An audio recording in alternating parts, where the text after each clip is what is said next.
Every day, citizens around the country are faced with new dilemmas. Dilemmas that affect them profoundly. Whether it's injustice, discrimination, falling through the cracks, scandal and cronyism, balances of power, ethics,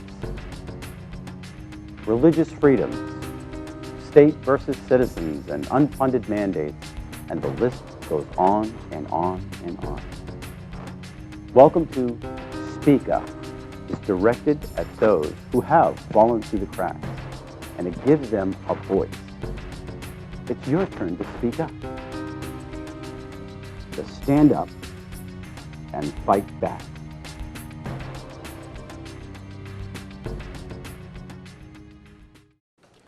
Welcome to Speak Up. I'm Kevin Avard, and today we have a few guests that actually served in the House of Representatives here in New Hampshire. And they're with NEO, the Network for Educational Opportunity. Actually, Kathy, you are, and of course, Greg. Let me introduce you. You're Kathy Rago and Greg Hill, former state representatives from Canterbury and Franklin, or Northfield. Okay, I'm doing the same thing, right? So welcome to the show.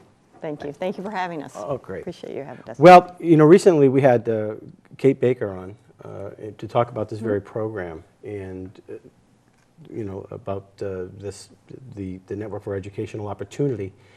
And I was intrigued, and I appreciate you following up on this. And, you know, obviously it's starting to take some root. She just posted something on Facebook saying that they got approved. Yes. Can you tell me what she got approved for? Absolutely. We're actually very excited about it. Kate is the executive director of the network. We call ourselves NEO, and I am the Lakes Region area director. We recently got approved from the Department of Revenue as an official scholarship organization. So we are the first and only at this point scholarship organization in the state of New Hampshire. Scholarship for what? The scholarship organizations, it's a new law that came into effect January 1st. And we basically provide K through 12 scholarships for low-income families that are looking for a different opportunity for their child, whether that would be moving their child to another public school but out of their district, or a private school, or to homeschool. So we provide the scholarships for that. And we are funded through the education tax credit that businesses can take up to 85%. Now, Greg, before we were on line here, you had mentioned that there's something that you really wanted to distinguish, and that was the fact that there's a difference between this and a voucher. Right. So is it tax credit and voucher, or tell us how that works? Sure, be glad to. Vouchers you can think of pretty much as a government program. So governments take in money, and governments distribute money. In this case, they would be distributing it as a voucher that a student could go into another school, a private school or a public school, and spend that voucher. But it would be government directed. They would run the entire organization. It was very key what Kathy brought up, that this new group, NEO, Network for Educational Opportunity, they are a nonprofit, private organization, nothing to do with government. So what they do is bring in voluntary business contributions that businesses are able, because of this law, to give to this private organization, and then this private organization distributes the funds to needy students. And so there's no, supposing that money goes to a Christian or an Indian or a religious organization, it wouldn't be a conflict then with state separations. No. No, and in fact, you don't have just our word for it. You just need to look at the U.S. Supreme Court, that in dealing with some of the court cases on states that have these exact same programs, the U.S. Supreme Court has said that these are private dollars that are voluntarily deducted, or not deducted, but voluntarily contributed by businesses. Therefore, they are private dollars. So if a business, tell us how that works a little bit. I remember hearing this in caucus at one point, and they were talking about this, and I thought, what a great idea. Sure. But then I tried to rehearse it. And Right. I'm thinking, okay, I'm a little bit lost. Number one, how does it benefit the education? And then if you want, one of you want to follow up on how does this benefit the businesses? How it benefits education. Now, that is such a general question. Do you mean how would it benefit a family or? An individual child in the education, Well, system. any child, we were just talking earlier about different children, but one size doesn't fit all in education.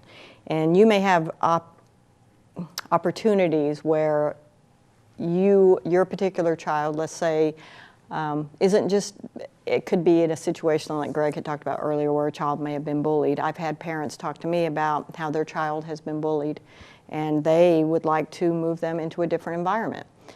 So the way this works is a family can apply for scholarship. There's metrics built into the law.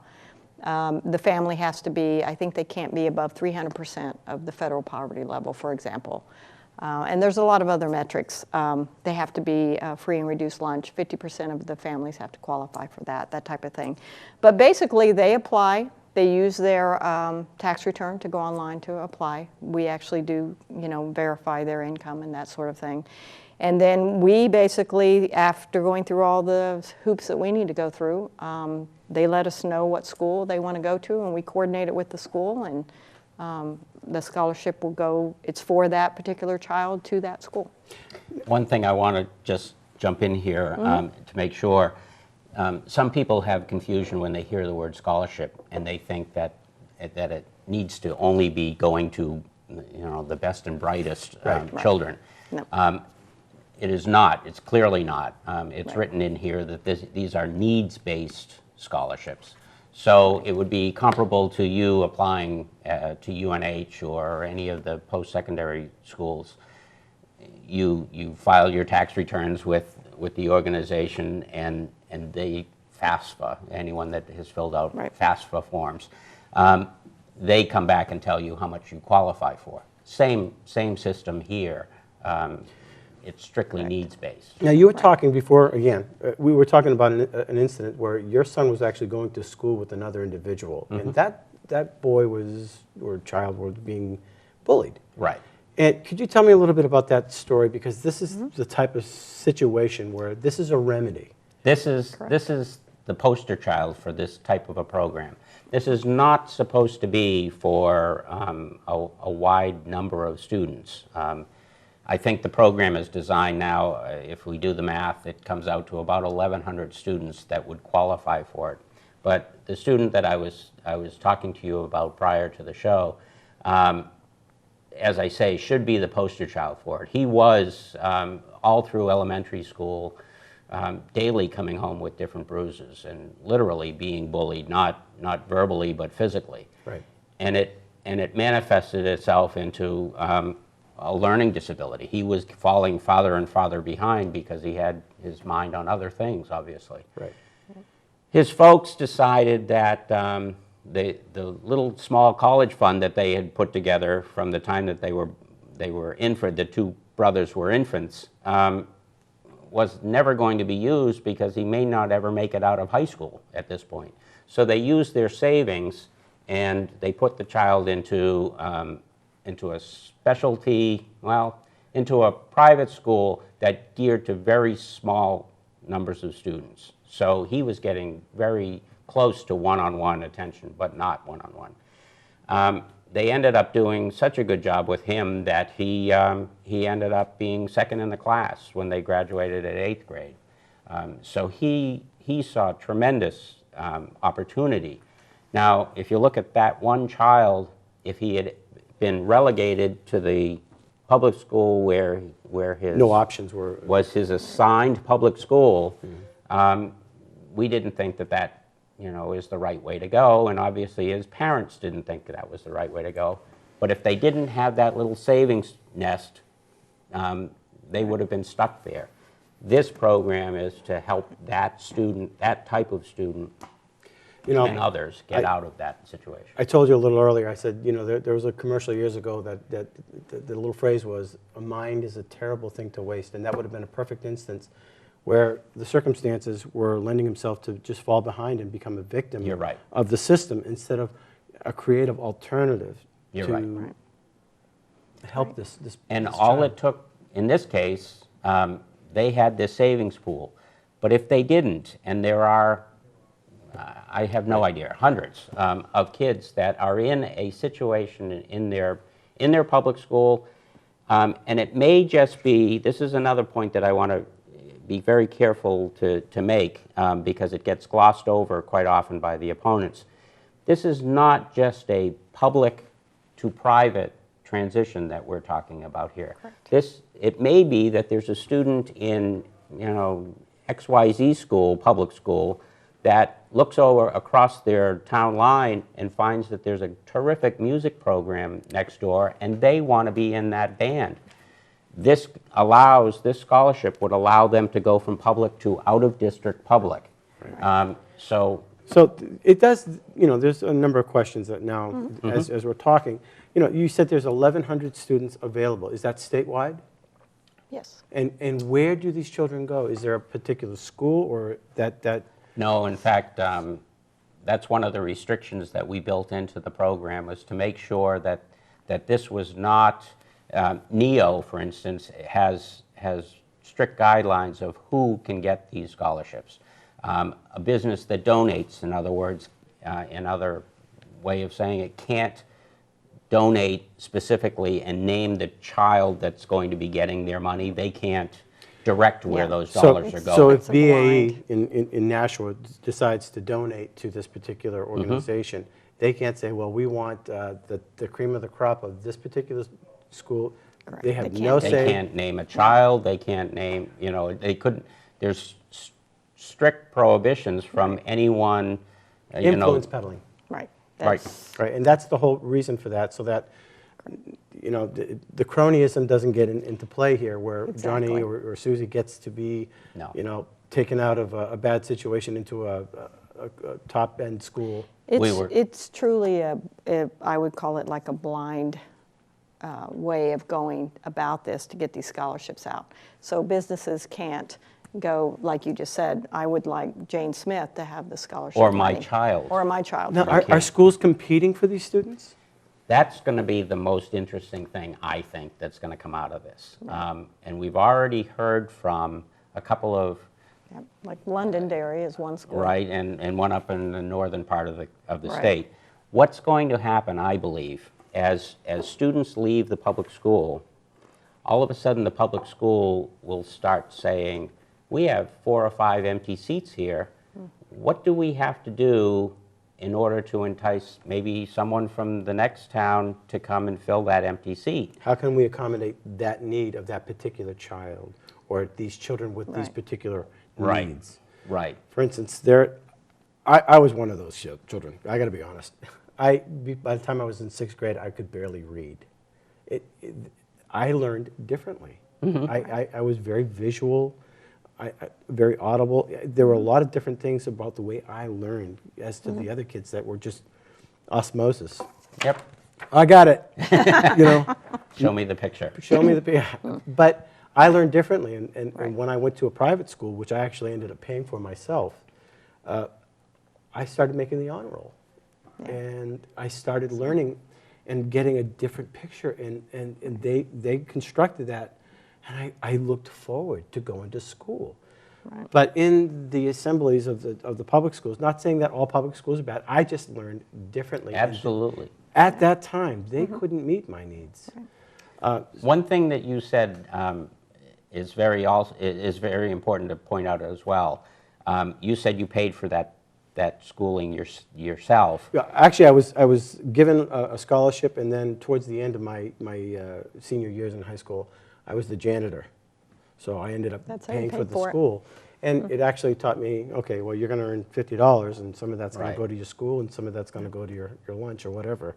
Well, one of the things that we're hearing, and we hear this time and time again from opponents of the program, is that you're going to be taking money away from the public school by offering these scholarships. So when the student stops attending the public school, all of a sudden the money that the child was bringing in from state adequacy payments, that would go away. Interestingly enough, during the last campaign, I got talking with one of the senators who is now a senator. At the time he wasn't. His children also attended private school.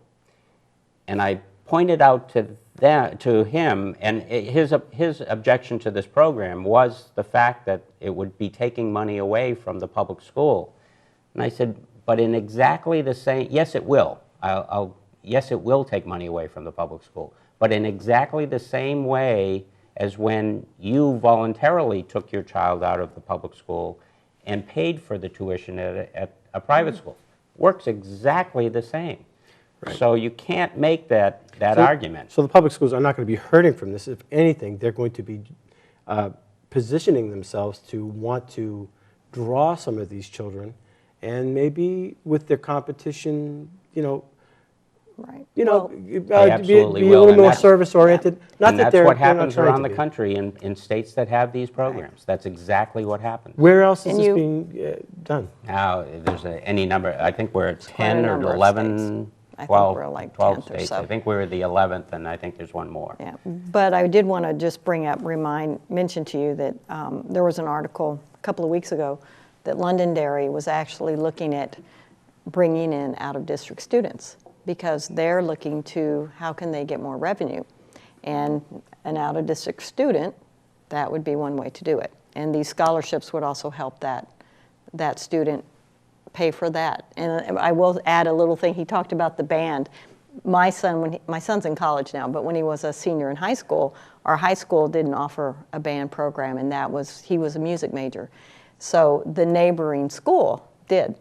So we worked out a gentleman's agreement with both schools that he could go, he would spend a couple of classes at his current high school that we resided in, and he would go to the neighboring school district. Well, initially that worked out fine, but then he was needing like a geometry honors class or something. So the school where he was taking the band was Laconia, and they were going to charge us $10,000 for him to take one extra class because now he was considered an out-of-district student. So we didn't do that because we didn't have $10,000. He ended up taking VLAX, but so this would help that. This would help those families as well.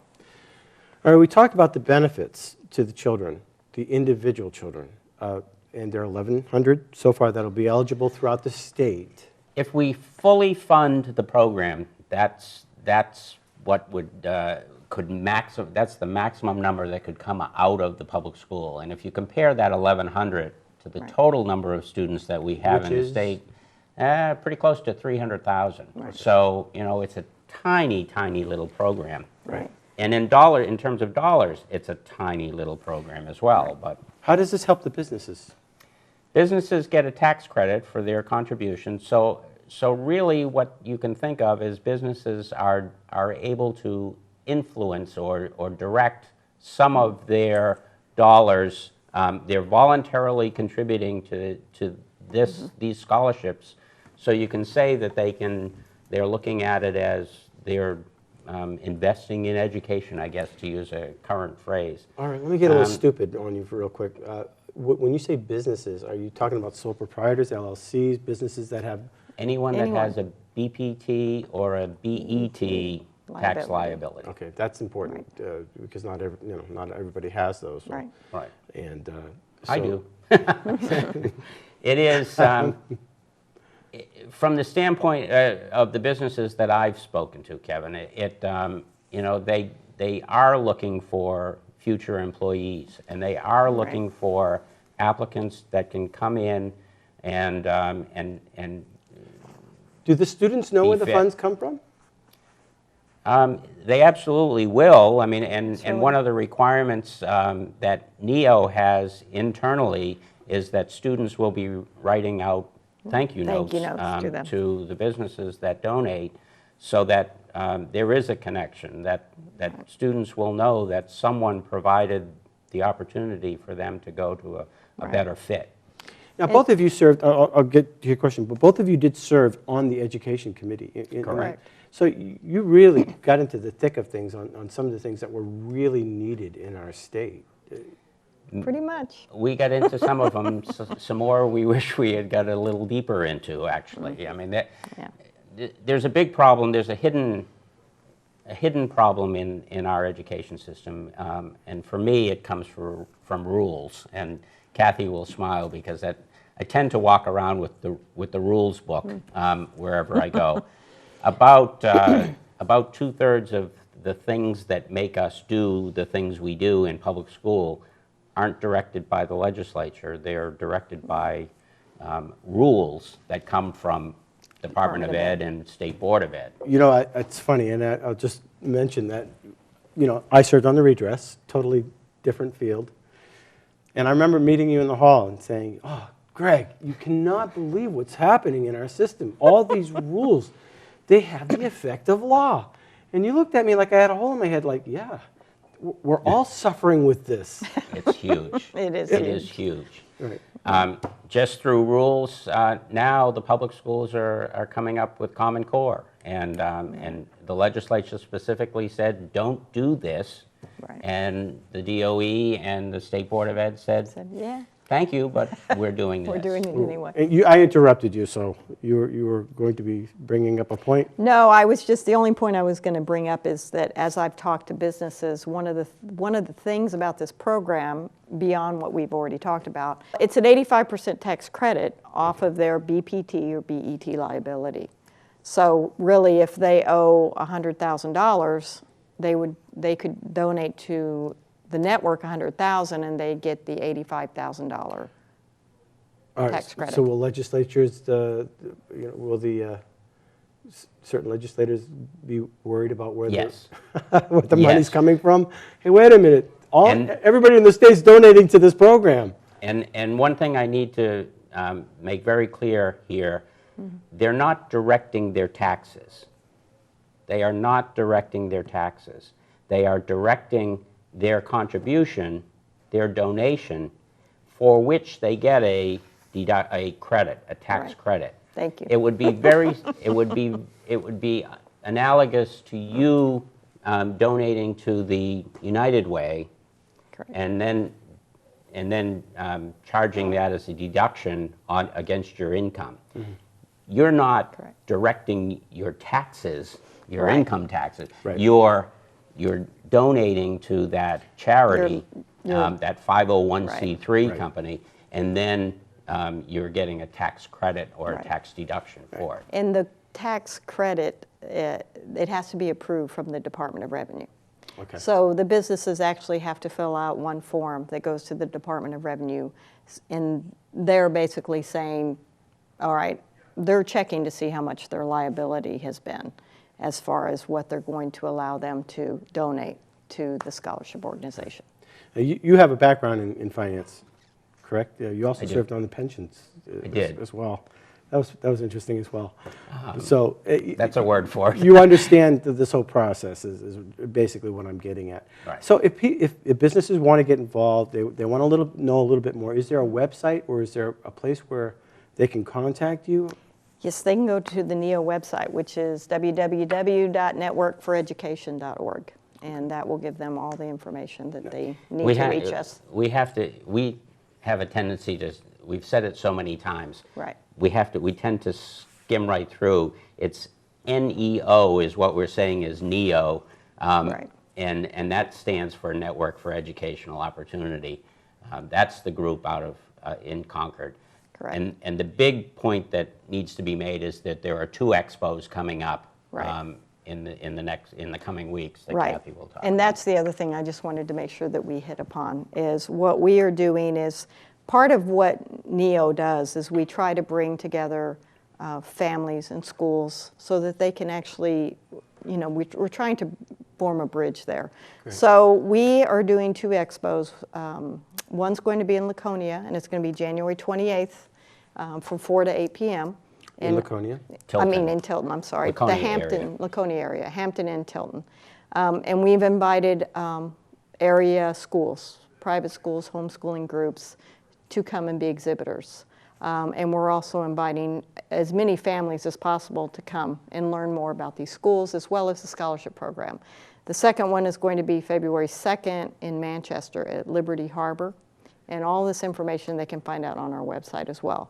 Liberty Harbor Charter School right. on Elm Street. On Elm Street. Okay. Right. And so this one on Saturday is going to be pretty much an all day. It's going to be 10 to 4 o'clock.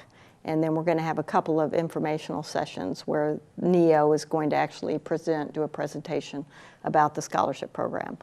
The one in Tilton is more of a smaller venue. We're going to be there to talk to families about it as well. We aren't going to have an official presentation or anything. So that's the two big events that are coming at the end of the month, which is National School Choice Week. So. Excellent. Is there anything else that people need to know about this program? I'm excited for it. This is great. I think it's going to be terrific, and I actually think this is it's for those individual children that don't even know it yet, but their right. lives may be changed by this program. That's the exciting part. And the interesting thing is that we've done very little advertising at this point because it really just became effective January 1st. And we've already had 60 families apply for scholarships. So it's moving along pretty quickly. Great. Yeah. Telephone number, can we? Absolutely, please. The telephone number, actually there's two. I can give you mine, which is 603-934-8223. And the other number is 603-366-6771. Wonderful. And Okay. that is on the website as well. I believe it is. We'll make sure. Absolutely. Okay, well, thank you very much for coming on the show, and Thank you. we hope that our viewers are interested in this. We'll try to get out your message as much as possible. Be great. This is definitely a bridge, and it's a bridge for those who are kind of falling behind. Right. So thank you All right. very much. Appreciate Thank it. you very much, Kevin. Thank you for watching Speak Up, and until next week, stay tuned. Every day, citizens around the country are faced with new dilemmas that affect them profoundly. Whether it's injustice, discrimination, falling through the cracks, scandals and cronyism, balances of power, ethics,